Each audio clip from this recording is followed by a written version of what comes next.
Sir అంటే జగన్మోహన్ రెడ్డి గారు మూడు అంశాలు చెప్పారు సార్. మా ఫ్యామిలీ మా తాతగారిని కోల్పోయింది, మా నాన్నగారిని కోల్పోయింది, బాబాయిని కోల్పోయింది.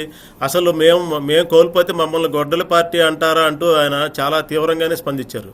దీనికి మామూలు ఇది ఏమంటారు సార్? మా కుటుంబంలో ముగ్గురు, మా తాతగారు, మా నాన్నగారు, మా చిన్నాన్నగారు ముగ్గురు బలైపోయారు. మేం బాధితులం. కానీ మాపైనే వీళ్ళు తప్పుడు రాజకీయాలు చంద్రబాబు నాయుడు గారు చేయిస్తారు. మా తాతగారు రాజారెడ్డి గారిని చంపింది ఎవరు అడుగుతాను? చంద్రబాబు నాయుడు గారిని. టీడీపీ వాళ్ళు కాదా? ఈ ఘటన చంద్రబాబు ముఖ్యమంత్రిగా ఉన్నప్పుడు కదా జరిగింది. అదే ఒప్పుకుంటామండి.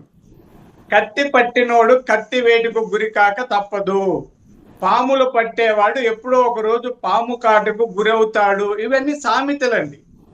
వాళ్ళ తాతగారిని కడప జిల్లా వాళ్ళే హత్య చేశారు. ఎందుకు చేశారు? వాళ్ళని విపరీతంగా అణిచివేతలకు గురి చేస్తుంటే వాళ్ళ దౌర్జన్యాలు దురాగతాలను తట్టుకోలేక పార్థసారథి గారి కుటుంబం సభ్యులు హత్య చేశారని నాకు తెలిసి వాళ్ళు. ఎందుకంటే పార్థసారథి గారు కూడా నాకు కొద్ది దూరపు బంధువు అవుతారు. వాళ్ళు బాగా తెలుసు.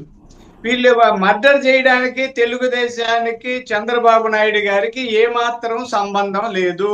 మీ పార్టీ సెంట్రల్ ఆఫీసులోనే దాచారని ఆయన ఒక ఆరోపణ చేశారు. టీడీపీ సెంట్రల్ ఆఫీసులో దాచారు ఆ రోజు హంతకులను అనేది ఒక ఆరోపణ చేశారు, బలమైన ఆరోపణ.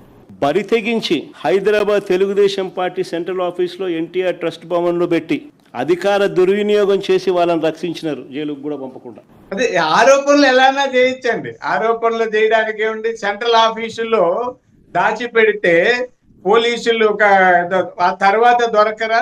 ఎప్పుడైనా దొరకదు. వాళ్ళందరూ కేసులు చేశారు. కొంతమంది రాజమండ్రి జైల్లో కూడా ఉన్నారు. ఆ కేసులో వ్యవహారాలన్నీ అయిపోయాయి. ఇప్పుడు ఆ పార్థసారథి గారు ఉన్నారు.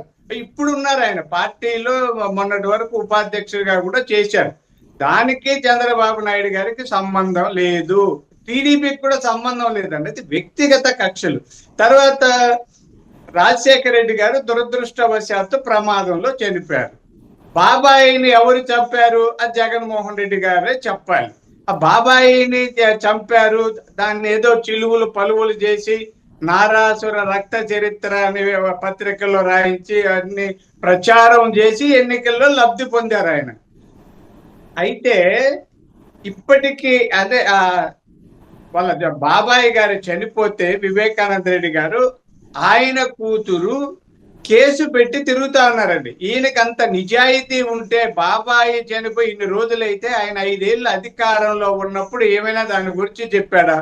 ఆ హత్యకు కారకుల్ని దాచిపెడుతున్నది ఎవరు? ఆ బెయిల్ ఇప్పిస్తున్నది ఎవరు? ఇవన్నీ ఎవరో జగన్మోహన్ రెడ్డి గారికే తెలియాలండి. ఆయనే చెప్పాలి. కాబట్టి ఆ కుటుంబ హత్యలకి తెలుగుదేశం పార్టీకి మరొక పార్టీకి సంబంధం ఏముందండి?